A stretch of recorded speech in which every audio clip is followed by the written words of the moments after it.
Bismillahirrahmanirrahim. My name is Aisyah Ramadhani from class 5 AG2.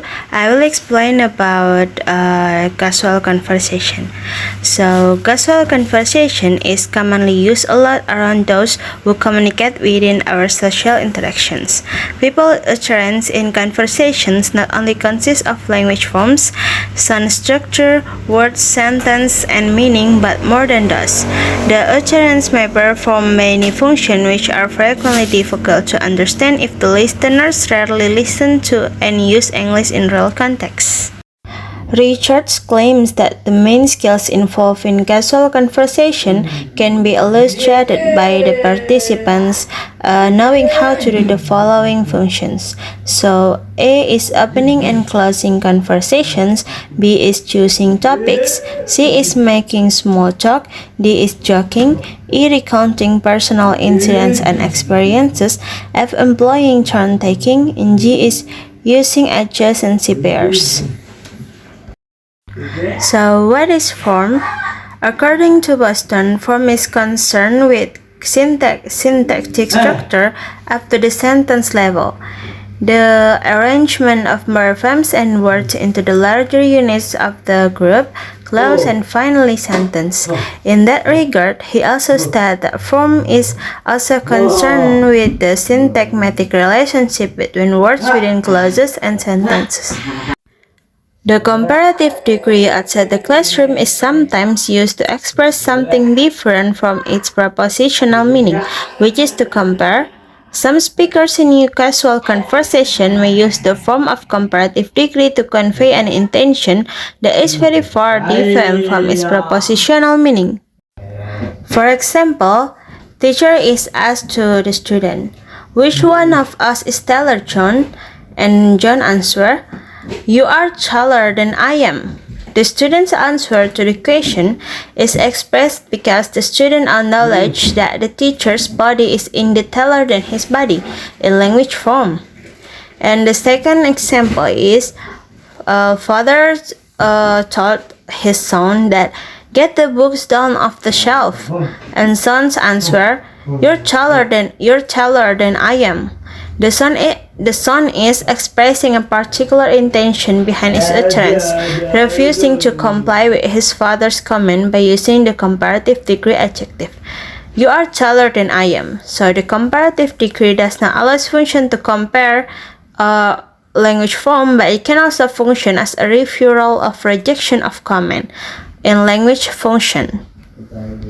The advantage for the improvement of their communicative competence, among other things, is A.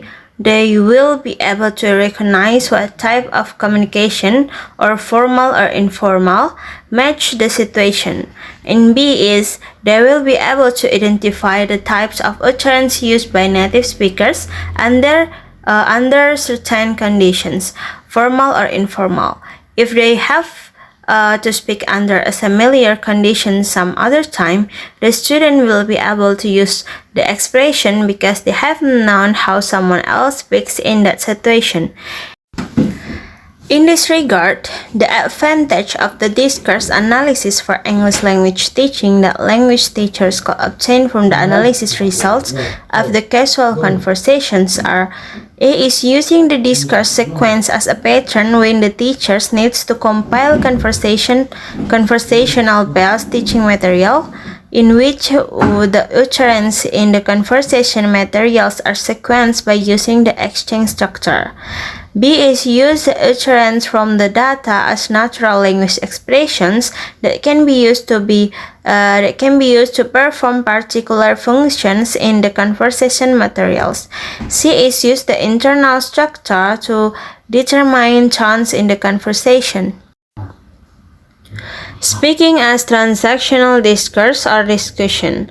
Richards claims that speaking as transaction refers to situation where the focus is on what is said or done. The message meaning which makes one understood clearly and accurately is the central focus. In our social lives, transactional speaking can be identified in terms of discussions, debates, and job interviews, and etc. The main features of transactional speaking are: A is It functions to exchange information. It is message-oriented, which means to communicate meaning. C is participants use strategies to understand each other. D is it needs more question repetitions and check for comprehensions. E is ideas negotiation normally occurs. And F is language accuracy is not always important.